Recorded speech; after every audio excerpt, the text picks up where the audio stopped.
Hey Fight fans, it's Michelle Joy Phelps, and you're watching True School Sports. What was I gonna say about 154? Oh no, I was gonna ask you about Brook, your fighter Brook over there in the UK. Why the hell does he keep thinking he can make 147? He walks around at 175. That man is gonna kill himself. He should stay at 154, and he should never fight again at 147. He's going to kill his body. No, I think he's done entirely. No, he's talking about. Yeah, he was done. He was shot the minute he got in the ring with Triple G. As soon as that fight ended, he was done, and we all know that. Stupid. That was stupid, man. Very Because stupid. Kell Brook had a lot of potential. I think after Kell Brook, well, he had a few title defenses at welterweight. He should have just gone to 154, tried to pick up the belt there. Yeah, I mean, it was just stupid to fight Golovkin, get smashed up, and then drain himself all the way down to the point where he was throwing up on the day of the weigh-in to try and make weight. I mean, stupid shit, man. It shortened his career, and he's been shot ever since. And look, I typically give Eddie Hearn credit as a good matchmaker, but he really mismanaged Kell Brook. That's the one guy who really fucked up horribly. Horribly. Yeah, because Kell Brook is what do y'all call him? The special one or something? Special K. Special K. He's not. He's good, but he's not good enough. But he's good. He's good enough to give you a hard fight, but he's not good enough to see it through till the end. That's what. Like, okay, let's say if I'm writing a story, he would be at the beginning, he'd be at the middle, but when it's time for the climax, he would fall off. He's just not. I know what you mean. Good fundamentals, but doesn't have the special effects that the greats have. Yeah, Right. He's not very athletically gifted. He didn't really move his head all that much. He's very skillful. You know, he's pretty good all around, but he's just not going to last very long. Yeah, I just wish he would just. He should have moved up to 154 right after he fought Triple G.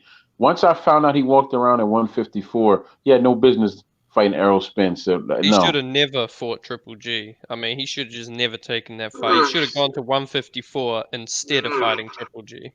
And even in the beginning of that Spence fight, he still showed good skills. He showed a good jab, good straight right hand, good counter punching. He was taking the fight to Spence in a lot of instances, but he just broke down after that. And really, as the fight wore on, that was really what finished Kell Brook. Because I know he gave up on him by that point, but Spence finished him because he drained him too far down, and you could just notice he was wearing down so much. No. He should have retired after the Spence fight. I think he should have just taken retirement, walked away from the sport. I thought he was. He's not the same man because his other eye was messed up and all. Then he came back. And both eyes. The first eye was in the Golovkin, and then the other eye was in the Spence fight. Yeah, you just don't do that. You don't play with your life and your I'll tell you what should have happened, man. What should have happened was they should have got that Amir Khan Kell Brook fight instead of the Triple G fights and the Canelo fights for both of them. They should have fought at 147 because even if Kell was drained, I think he still could have knocked Khan out. And that's a fight that he's not going to get. Both of them got smashed when they fought Canelo and Golovkin. That was just so stupid. They should have fought each other, made a lot of money because it was a fight they both could have won. Yeah, holding that fight up? Is that Khan that's holding that fight up? Because I never understood why that fight wasn't made. It's definitely Khan. It's definitely Khan because before Kell even became the IBF champion, he was saying, first he said if Kell beats Matthew Hatton, I'll fight him. So then he beat Matthew Hatton. Then he kept moving the goalpost. So first it was beat this guy, then he beat him, and then when he beat him, now he's got to be a world champion. And then when he became world champion, then he just kept moving the goalpost.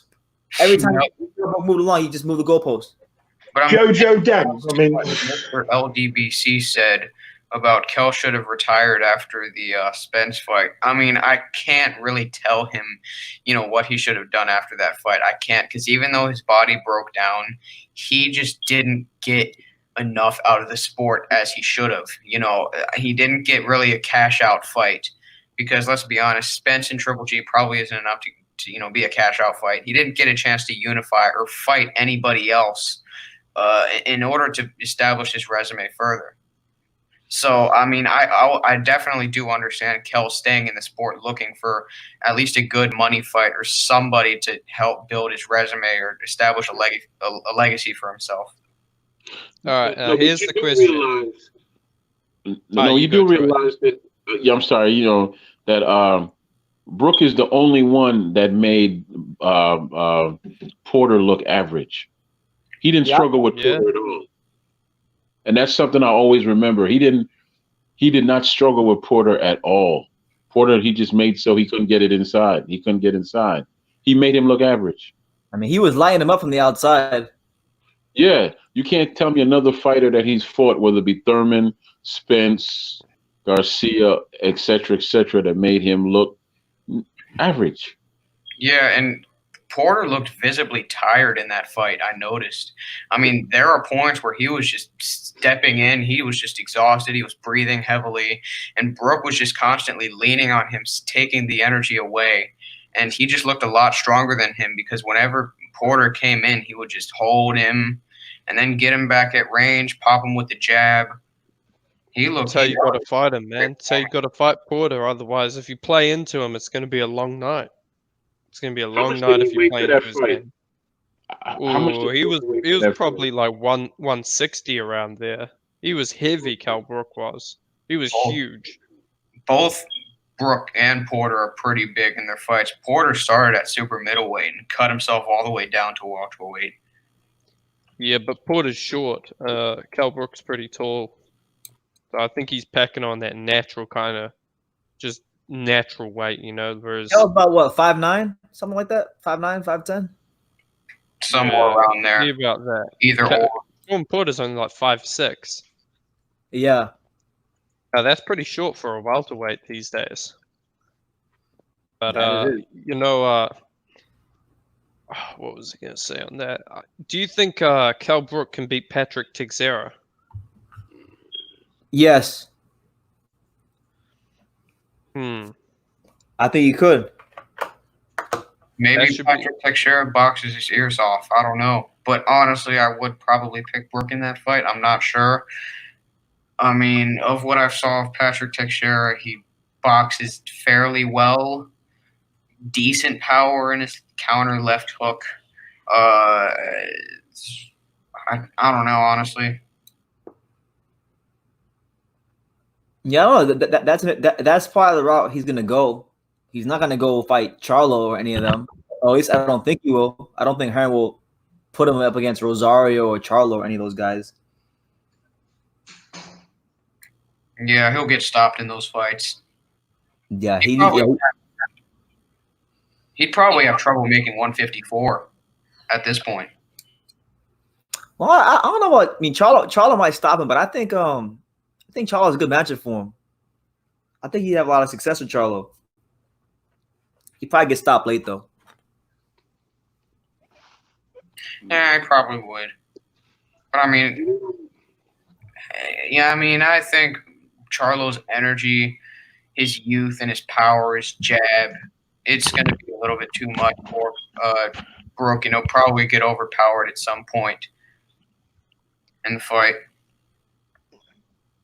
We'll definitely see, man. I mean, I don't know. I doubt he's gonna ever return to like prominence again. But I like Kell Brook. I'm a Kell Brook fan, so I would love to see him get one last great win before he hangs it up. I just think too much was taken out of him. Yeah, me too. Me too. I think. Honestly, I think he's one of those guys that could have gone a lot further, but like you said, he wasn't handled well. And he should have never been at welterweight that long. When you have a fighter that's 175, then you move him up. You don't let him stay there because he's killing himself. You know. But